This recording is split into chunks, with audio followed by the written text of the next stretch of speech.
오늘 잠언 묵상 89번째 시간입니다. 오늘은 개미에게 가서 지혜를 얻으라 제목으로 말씀을 나누겠습니다. 게으른 자여 개미에게 가서 그가 하는 것을 보고 지혜를 얻으라. 잠언 6장 6절 말씀입니다. 그동안 우리가 잠언을 통해 배운 지혜를 얻는 방법은 듣는 것이었습니다. 아버지의 말씀을 들으라는 이야기가 잠언에 가득하죠. 잠언 23장 19절입니다. 내 아들아 너는 듣고 지혜를 얻어 내 마음을 바른 길로 인도할지니라. 우리가 그동안 배운 대로 지혜는 듣고 얻는 것입니다. 그런데 오늘 잠언에서는 무언가를 보고 지혜를 얻으라고 합니다. 그런데 잠언 기자가 보라고 한 것이 신기합니다. 사람이 아니라 곤충인 개미를 보고 지혜를 얻으라고 한 것입니다. 잠언 기자의 이 말은 사람이 어떤 존재인지 보여주는 놀라운 말입니다. 사람은 개미를 보고도 어떤 깨달음을 얻을 수 있고 지혜를 얻을 수 있는 존재라는 말이기 때문입니다. 사람은 어떤 것을 보고 전혀 다른 것을 연결시켜서 깨달음을 얻을 수 있는 놀라운 존재입니다. 그런데 그것을 막아서서 못하게 하는 것이 있습니다. 그것이 바로 게으름입니다. 게으름은 우리가 우리 존재의 진실을 나타내지 못하게 하기 위해서 사탄이 우리 안에 심어둔 정말 악하고 못된 성품입니다. 이 짧은 말씀에서 우리가 얻을 수 있는 교훈이 더 있습니다. 개미가 하는 것을 보고 지혜를 얻으려면 먼저 개미에게로 가야 한다는 것입니다. 즉, 지금 있는 곳에서 몸으로 움직여 다른 곳으로 가야 한다는 것입니다.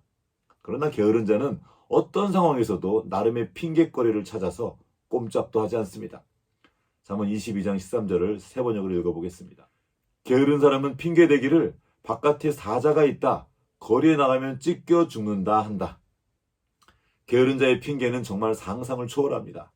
자기가 게으르고 잘못했다고 생각하지 않고 어떻게든 핑계를 만들어서 자신은 어쩔 수 없었다고 변명합니다. 그러면서 스스로를 지혜롭다고 생각합니다. 26장 16절 말씀입니다. 게으른 자는 사리에 맞게 대답하는 사람 7보다 자기를 지혜롭게 여기느니라. 인간의 뇌는 그 자체로 기적입니다. 하나님께서 우리에게 주신 참으로 놀라운 선물입니다. 그런데 그 놀라운 선물을 자신의 게으름을 합리화하고 아무것도 안 하는 데 사용하다니요. 정말 어리석고 미련하지 않습니까? 하지만 게으른 자는 스스로 지혜롭게 여기기 때문에 자기가 늘 맞다고 생각하고 그래서 자신을 바꾸려 들지 않습니다. 당연히 배우려고 하지도 않고요. 누군가에게 들을 생각도 없습니다. 그래서 그냥 온갖 핑계를 대면서 그 게으른 자리에서 뒹굴거리고 있는 것입니다. 그런 사람에게 지혜자가 개미에게 가서 보고 깨달은 지혜를 나누어 줍니다. 잠언 6장 9절부터 10절까지의 말씀입니다. 개미는 두령도 없고 감독자도 없고 통치자도 없으되 먹을 것을 여름 동안에 예비하며 추수 때에 양식을 모으느니라.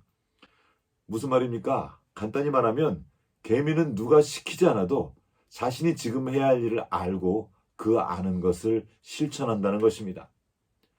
추수철이 되기 전에 미리 준비하지 않으면 추수를 할 수가 없습니다. 그래서 힘들어도 여름 동안에 미리 준비합니다. 그리고 추수 때에는 양식을 거두죠. 그것을 가로막는 어떤 이런저런 힘든 일이 있을 수도 있습니다. 그러나 힘들어도 어떻게든 그때 해내야 합니다. 그때 하지 않으면 겨울에 굶기 때문입니다. 사실 이것은 굉장히 단순한 진리죠.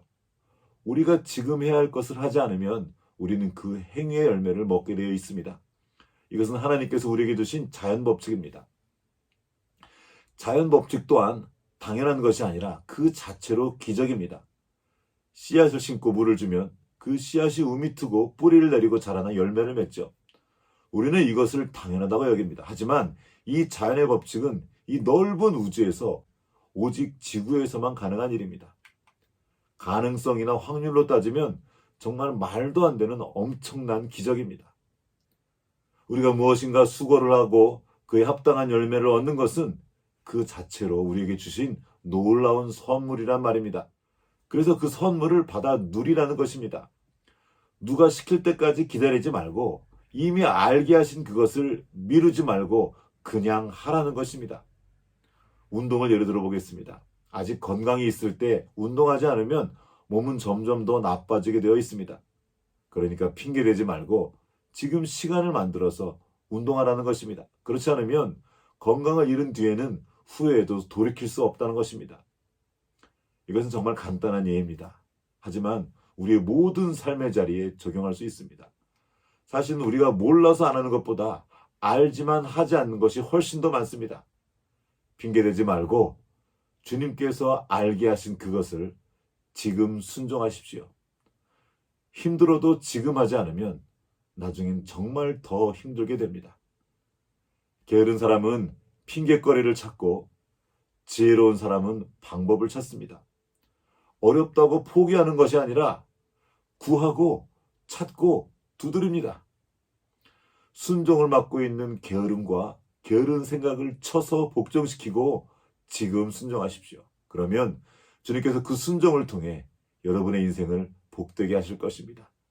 주님의 이 말씀은 그냥 하시는 말씀이 아니라 반드시 그대로 되는 실제입니다. 잠언 6장 9절부터 11절까지의 말씀을 읽고 오늘 말씀을 마치도록 하겠습니다. 게으른 자여, 내가 어느 때까지 누워 있겠느냐? 내가 어느 때에 잠이 깨어 일어나겠느냐?